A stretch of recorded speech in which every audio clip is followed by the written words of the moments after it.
What's going on, Cancer? I salute the divinity in you, and welcome to the Chariot Friends. Justin here, and how you feeling today? You ready to work with that moon in Virgo? I was thinking about that right before I was recording, and I enjoy the moon in Virgo because I think that is the one moon sign where it's like you can take a minute and think really practically, what am I doing with the lunar cycles? what does it mean to follow the moon? How am I incorporating it? What it means to nurture my body and to nurture these different aspects of my life?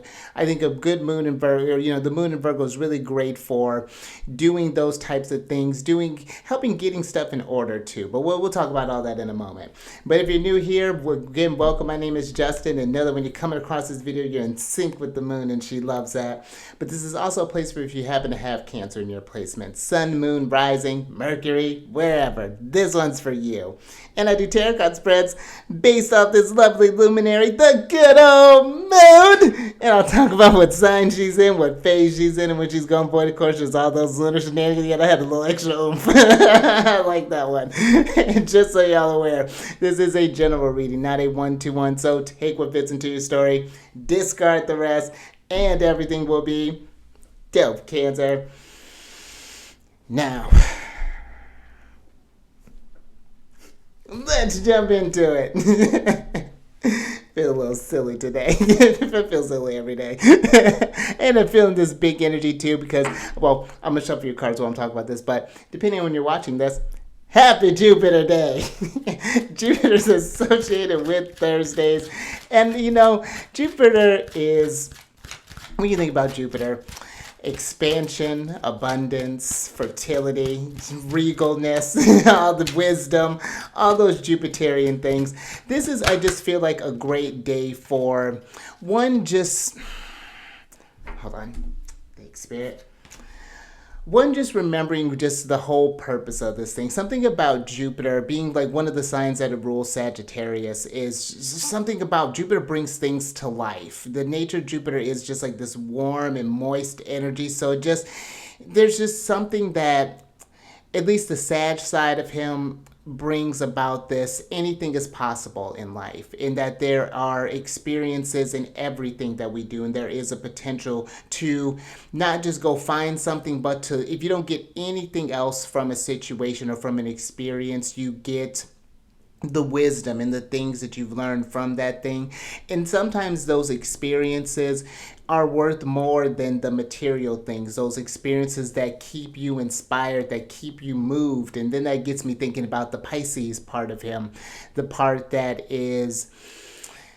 wants those different emotions, that wants to move through those different feelings, and to, it's one thing to talk about something, but it's a whole other thing to go and feel that experience as well. So I really enjoy Jupiter days for like sharing things, for going out and just trying something new, going on an adventure, doing something. This could even be a great time for, kind of similar to like a Mercury day, just doing something where you can learn some things. It could be a great day for, I feel like, reflection. Jupiter is a very spiritual planet, or it can bring about a lot of spiritual things. And so, and I like to think too, in ancient astrology, Jupiter finds his joy in the 11th house, which is the house of like your hopes, your dreams, your aspirations. And so thinking about those types of things too, why are you here on this journey? What do you want to accomplish? Those are some things I think could be great days for. And even like great hours, maybe just, set aside an hour to do something silly. Or not silly, but just why not? But just go on an adventure or something like that, whether it's maybe going to a park you've never been to, hopping on a bus you've never been, go explore a different neighborhood, whatever that's looking like. And another thing that I like to do as well, then we'll get into the lunar shenanigans, is to think about when you think about just Jupiter in general, what are some themes that come up for you, and what is your relationship with your Jupiter placement? Do you have, how you use it like me, do you have Jupiter in the first house, which brings up, one of the many things that it can bring is just a big personality. So, and then I got in a fiery sign of Leo, so there's that for you too. Jupiter turns a couple years away. I'm really looking forward to that. But Yeah, that's like you got a Jupiter return coming up. You have your Jupiter in Gemini right now. Maybe you have Jupiter in Cancer. I just met someone not too long ago that has Jupiter in Cancer.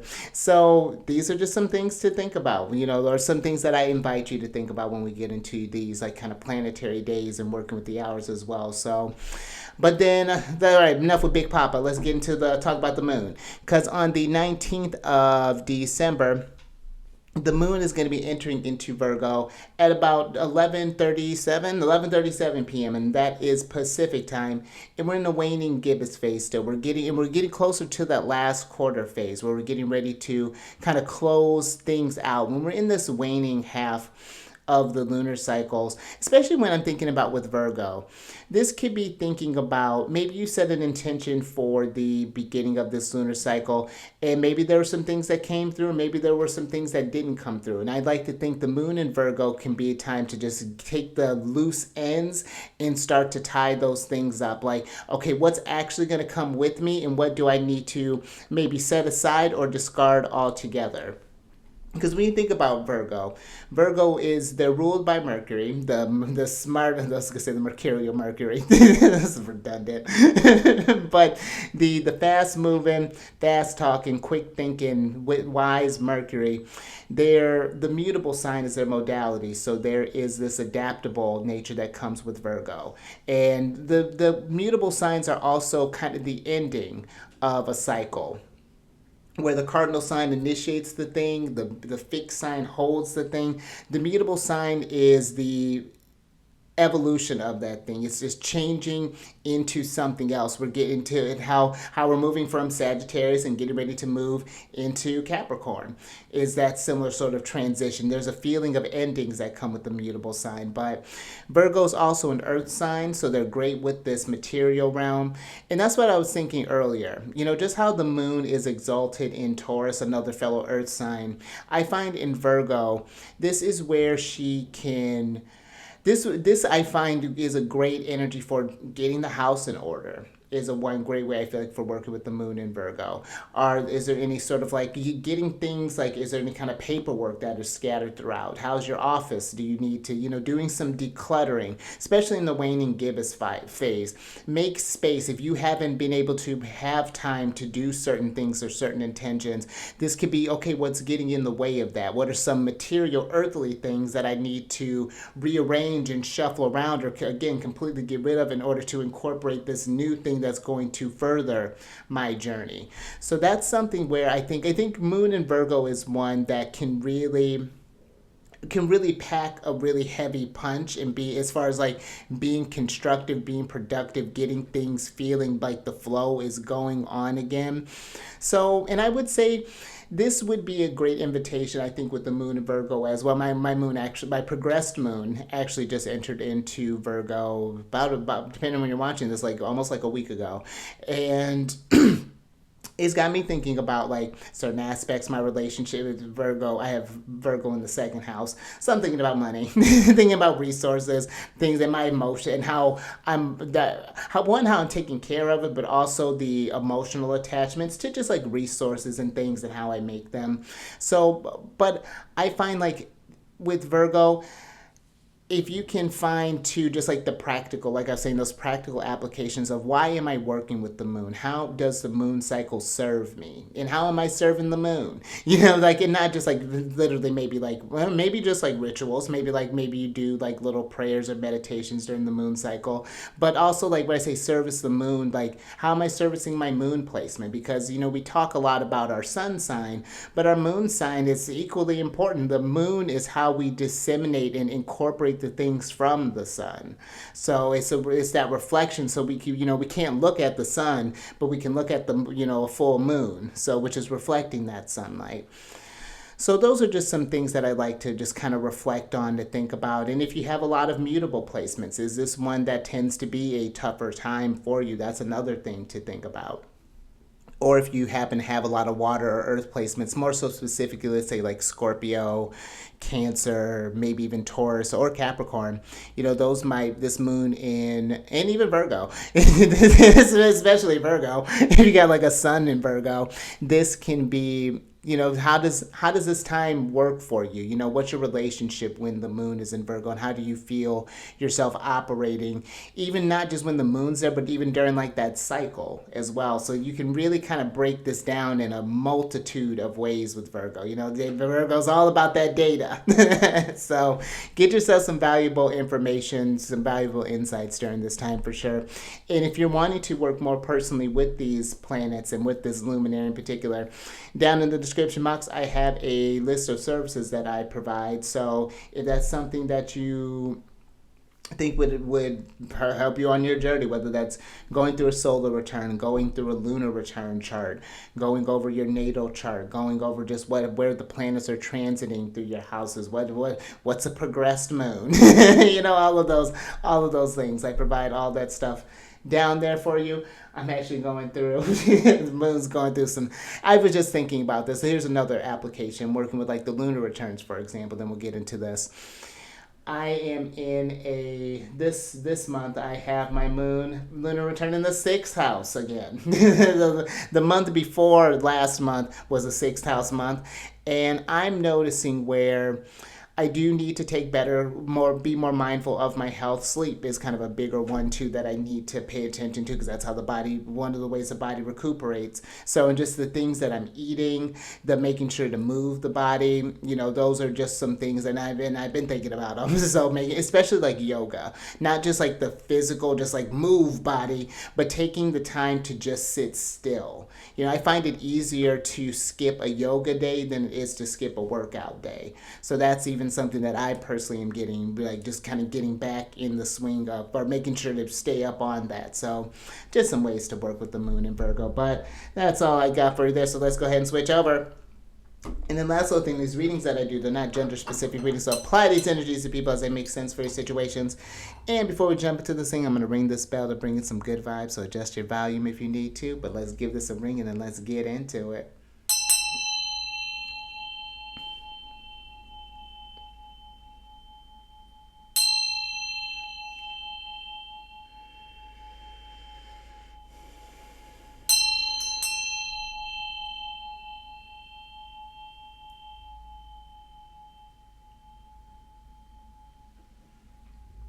All right. Actually, let's hydrate real quick while we're doing all this productive Virgo things. All right, and let's do it. Nice. So we're sitting still. We're getting quiet in the Arctic. You got the glacier stillness here. And this is a card of, in moments of stillness, find depth and clarity. Patience carves wonders. And this gives me very Hermit card when I think about this, which is the card that's represented by Virgo in the major arcana. And I find when you... Oh, did I put the third quarter here? We're still in the waning gibbous. Ignore that third quarter. We're just going to turn that to the side. But I find when life is particularly chaotic, or if you're having moments where you just kind of the thoughts are all over the place, one thing that I find in that stillness is, we're just going to casually change that out, in this stillness is that when you allow that storm, allow yourself to kind of not just sit in the chaos, but to find the eye of that storm. Whatever storm you happen to be going through at that moment, maybe there's this wave of anxiety, maybe there's some nervousness, fear, whatever, this depression, but whatever this thing is. Sometimes when you can sit in things and find ways to get into that state of stillness, I find that's where you can get a lot of constructive answers. When you're able to go within the body and be comfortable in that, and not just in where we're just enduring, but just understanding what is going through the body as well. And I just don't mean just in something physical, the feeling aspect of it. Something can feel as real as opposed, like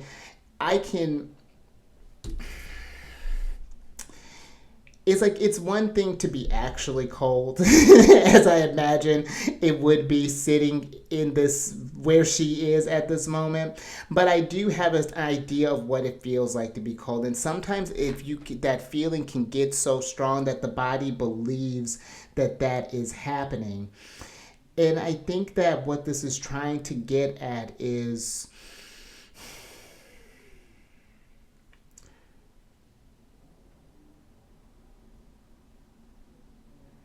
you trying to find some sort of center. The body is craving this sense of it's like of being patient with the process. Like if we can just get through this thing, get out of your head maybe for a moment and just dip into the oneness, make this more of a holistic experience. Because I find if with Virgo, I'm just thinking about that, Virgo can have like this overactive nervous system type of energy. And if it's all channeled in one sort of area, it becomes intense, it becomes too much. So doing things like maybe stillness can maybe be moving the body. Like I was even saying, like sometimes it's not just like running or walking, sometimes just doing maybe some easy movements. Either could be this stillness in motion as well. I'm even thinking about the Queen of Cups. I was just listening to a podcast not too long ago that was talking about her, and it was one of the co-hosts was saying that she read there was that the Queen of Cups, I think, is inertia in motion, which is this is what's the word you get what I'm saying. It's not quite possible, but you can imagine what that would look like. There's this intentionality, but let me get some tarot on this. Let's see what are some past feelings that may come up with this energy here. Maybe, but this could be something where just maybe you need to get in an environment where you can find that state of clarity and depth as well. Maybe getting somewhere cold can help you. Or maybe you're someone who likes to think maybe in like a steam type of area. Maybe you do your best work in like a sauna. Maybe I remember doing some of when I lived in Florida, I would just sit outside, and granted it'd be humid as all get out, but I did a lot of good thinking there. It was like a lot of meditation. I always like doing like the readings outside. And let's see what the past energies are like. Ooh, talk about some clarity. All right, look at this guy. Thanks, Spirit. So you got the sharpest sharpest king. You got the King of Swords here upright. Now, the interesting thing with the King of Swords, and this is I feel a very appropriate thing with the King of Swords. Just thinking about him, the deacons that he covers, or the decans that he covers, are the first two of Gemini and the last of Taurus. So when you think about that in the tarot, that's the Eight of Swords, and then like the Thoth, that's the card of indolence. The Nine of Swords, the card of cruelty, and then the Seven of Pentacles, which is a card of failure. So the king has a lot on his mind. He knows he can't be. He knows there's this energy I'm getting of this past of like this needing to accomplish something, this need to keep going, but maybe you feel like if you were to stop, that so that's very interesting. It's like if you were to stop, then you'd have to deal with all of the things, the fears, the harshness, the anxieties that come with that. Because I feel the King of Swords can have a tendency to get in his own way sometimes, and he's the type of king to learn from experience. And even just kind of looking at this falcon here, that's sitting on his throne, that even is giving me this need to see getting like a bird's eye view over something. This could be where, and this is even giving me like a wanting to have more clarity about maybe something that happened in the past. And I've always found personally when the King of Swords comes up, it's a time to watch your words. Maybe there were some things that came up, that there were some things that were said, and these butterflies on his throne here, something changed, a dynamic changed, maybe something was said, maybe a certain thought was introduced. it doesn't have to be necessarily completely life changing, but enough to where it's calling for you to take some time and to be still and to maybe be patient. Maybe you don't know all the answers right now with the King of Swords or didn't know them then, but with a little patience, things will make sense over time. But we just have to, yeah, not get in your own way. I'm getting with this King of Swords, but let's get some clarity with the King of Swords.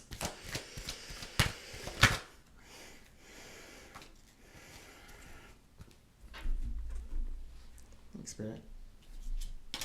Oh, how, so I love when that happens. So you got one of his cards that he's associated with. There's an Eight of Swords, and so the Eight of Swords. This is Jupiter and Gemini, and that's where Jupiter's at right now. And that Jupiter and Gemini can have a lot on the mind. Enough to a point where they get, like they said, they get in their own type of way. You get into where this thing, where you feel bound by something, but that's not the case right now. It's just like maybe we don't see a way possibly how to get out of a situation here. Maybe you're waiting on some news possibly, but it's requiring you to, I think, and we'll get more kind of clarity when we get to the present, but I think that there's this message here of just kind of like a wait and see type of deal. And when the realization of why things needed to go the way that they did comes to manifest, it'll kind of feel like this relief here. But right now, it just seems with all these swords, it seems like there's a lot of focus around the mental right now. Or at least there was a lot of focus here in the mental. And now there's a need to kind of get quiet and reflect on what are the next actions need to be. What are the next steps that needs to happen here.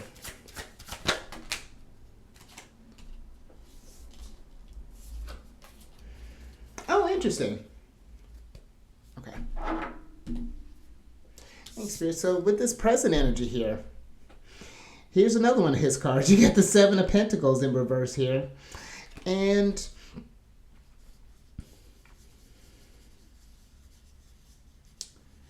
you know, the interesting thing about the King of Swords, when I think about the minor cards that are associated with him, that 8, 9 of Swords and that 7 of Pentacles, that's Jupiter, Mars, and Saturn energy that's coming through. So he's got these big contrasts, this expand or contract, and what action do I take in between? And I think that's where that anxiety comes in, is where that martial nature comes through.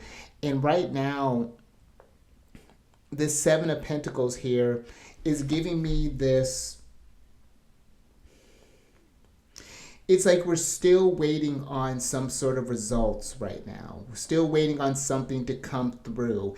And it's like instead of focusing on, because for me, this King of Swords here is like what happened has happened. Maybe something was said, maybe an idea was moved, but now there's no sense in forcing a situation and driving yourself crazy with it, getting all in the head. Stay sharp. You've made the, just keep showing up and keep making the moves, and the pieces are going to fall where they will.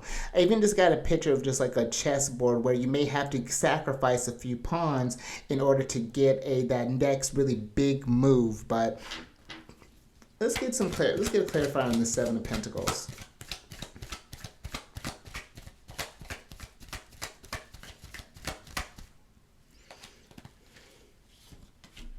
Ooh. Oh my goodness. That's so interesting. Thanks, Spirit. So there's Mars. So you got the Tower here. And the Tower,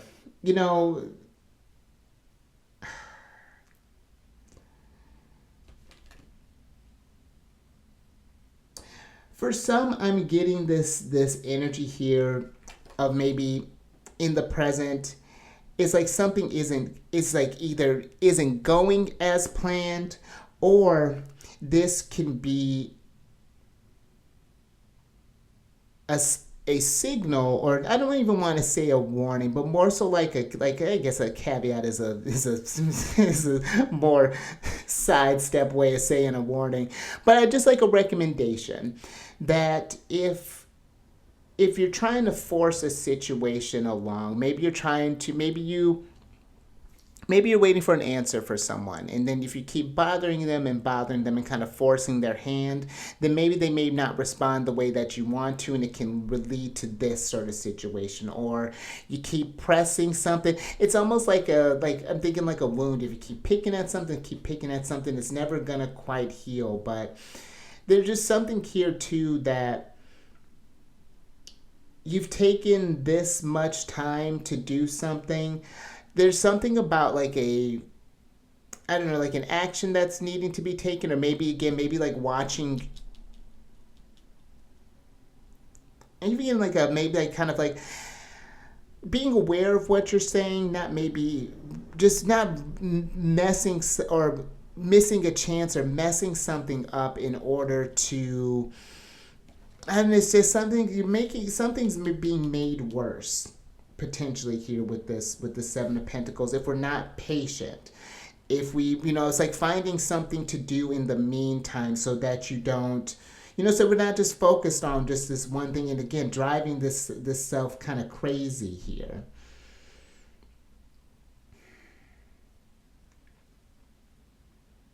Now if this has already happened, let's say we've gotten to a situation in the past, something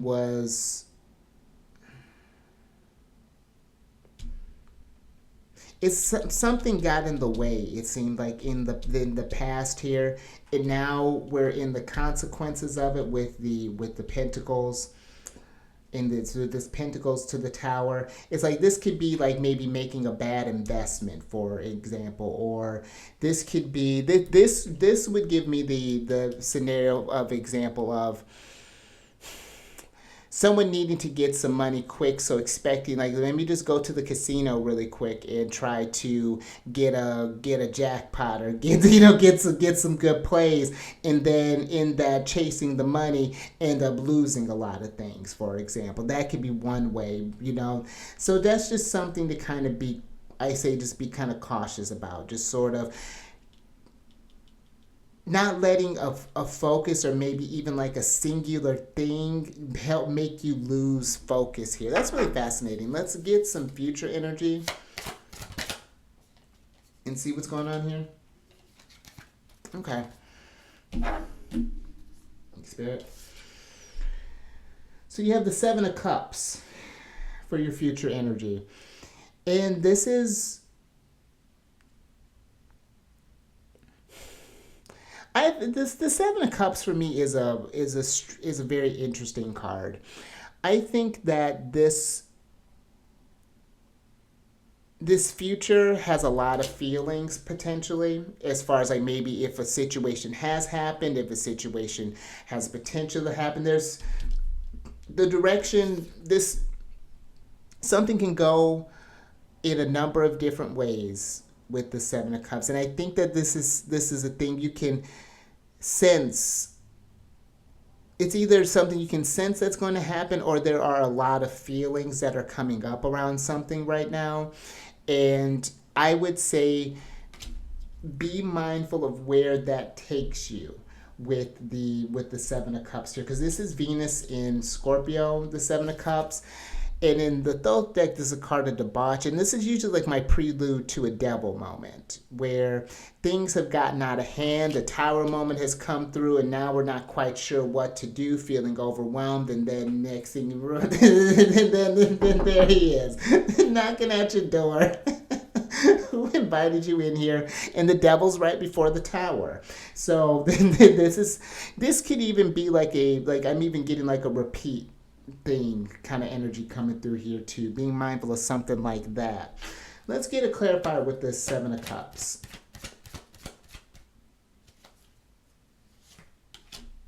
Okay. Spirit. So you got the Ace of Swords, clarifying that Seven of Cups. And so what you do going from here, whatever choices that you make them from a clear headspace is what I'm getting here. When you're thinking about an idea, when an idea gets to form, and paying attention to any sort of intense ideas that come up, any sort of insistent or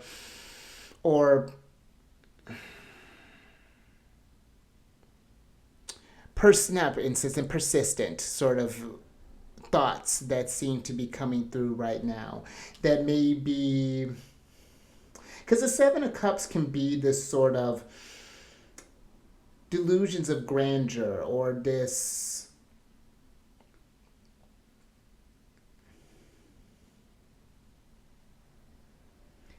you're just thinking a little too much. You know, they're really kind of spreading themselves a little thin here.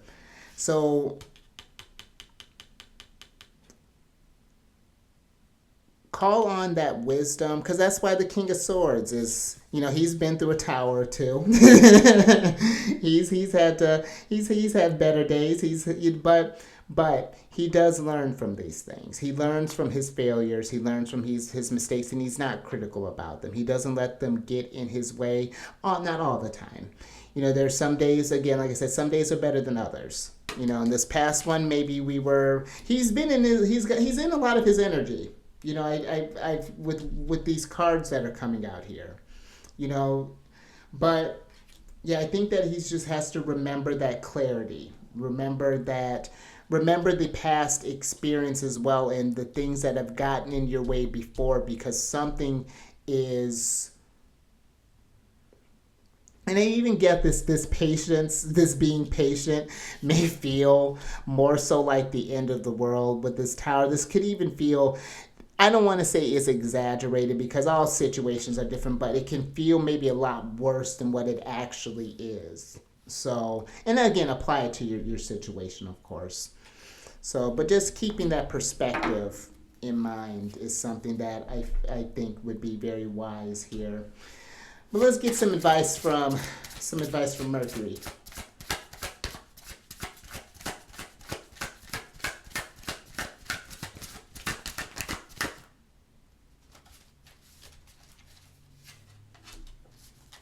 Oh, interesting. See it? So you got the Temperance card in reverse. And so some advice. And that's interesting, where we're talking about the devil. You got the two cards that are the bread to the devil sandwich, which is the Temperance card and the Tower. And so the fact that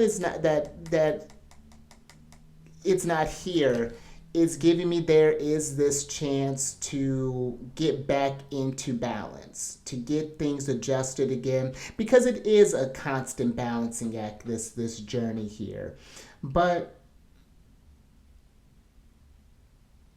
I think that this is not letting the Temperance is never really a daunting thing. It's Sagittarius. So there's that fire energy, that need to keep things moving. And in order to keep that growth happening, there are adjustments that need to happen. It's not always easy. There's going to be some times that are moving along real well, and there's some other times where kind of got to sit a little bit, get quiet, get a new game plan.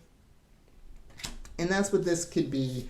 Just kind of weighing that, and even just like a really kind of mundane kind of just, if I just not even looking for something, just if you just had to look for just like an everyday sort of thing, just looking at where are some areas that you're noticing you're having a bit of difficulties in. Maybe you've been not getting enough rest. Maybe you've been eating some junk. Maybe you haven't been moving the body. Maybe you've been taking in too much TV. Maybe, just looking at those sort of things that are getting a bit out of bounds, that are interfering with that mental clarity that might be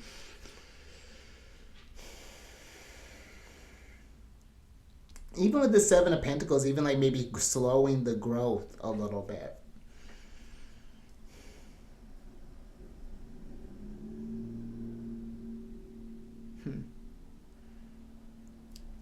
Let's get a clarifier with the Temperance card.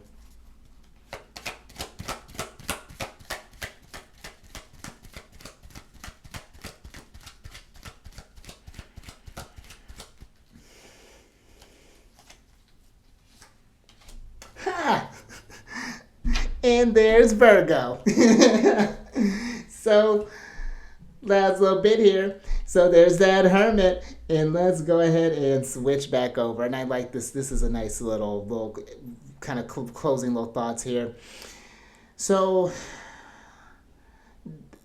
the Hermit is definitely is a glacier of stillness. He might actually be on top of a glacier. Looking at his background, it's kind of this. He's got a lot of snow. He's sitting on something cold, but this glacier here, this stillness, this call for patience.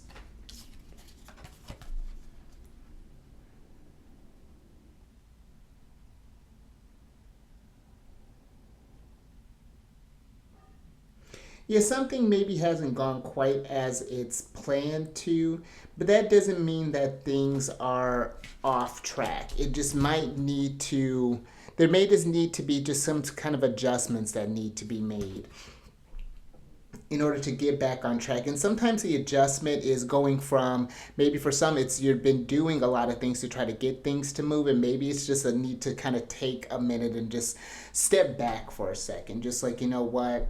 I'm going to let this be, let it breathe for a minute, and then come at it with some fresh eyes, with some fresh perspective.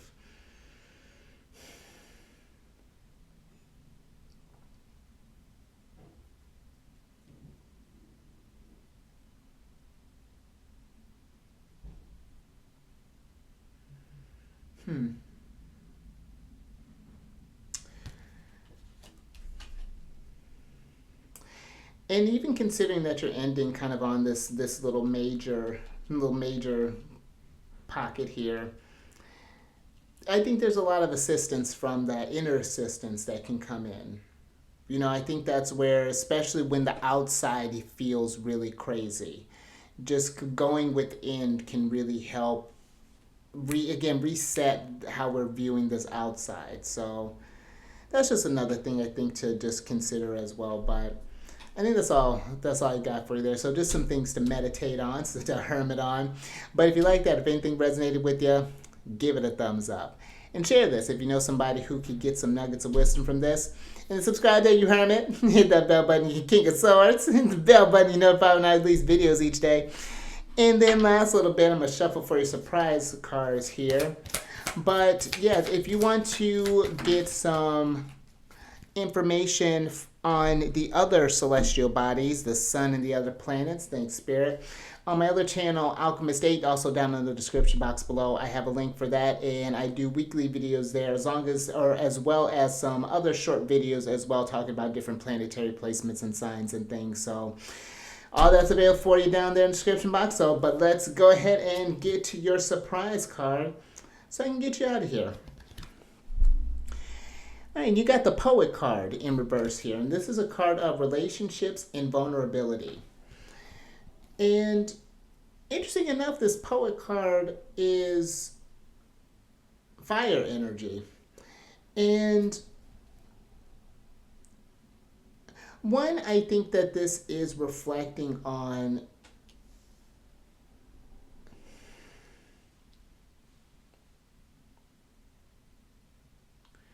maybe you've been, if you've been looking for clarity from others, this may be a time where I'm just getting a kind of a solitary, like a need to maybe be vulnerable with yourself. But I'm also getting like again, apply it to your situation. But I'm also getting to, this could be where maybe you're going through this situation, you've been going in this stillness, and maybe there's a need to share with someone. Maybe there's been a lot of introspection and subjectiveness, but there's no one's been able to get in touch. You just kind of been a hermit.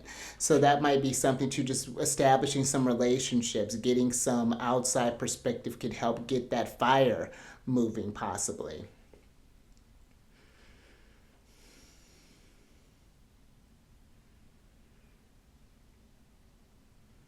And when I think about this relationships, what's your relationship with just like being patient, with waiting? Are you able to be in that it's a bit of a vulnerable state, just kind of just allowing the process just to take place and to just be comfortable in that stillness, divine timing and whatnot. So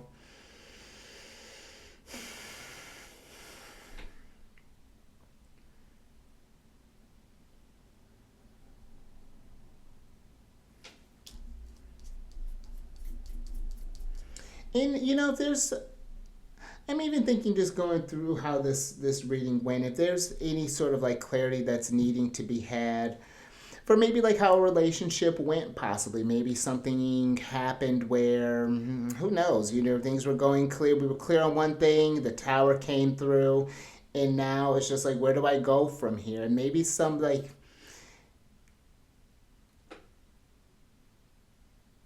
it's like even maybe take getting some sort of insights as far as like understanding why something happened here, maybe just breaking it down in that sort of way, looking at a broad picture. Okay, why did this person come in my life? What was I attracting during this time that I wanted to change? That's something else that's kind of coming through there. Just thinking with that Seven of Cups energy kind of peeking in there. But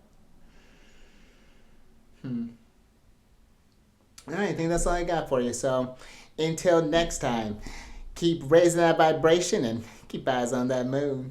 And I will catch you on the next one Sunday.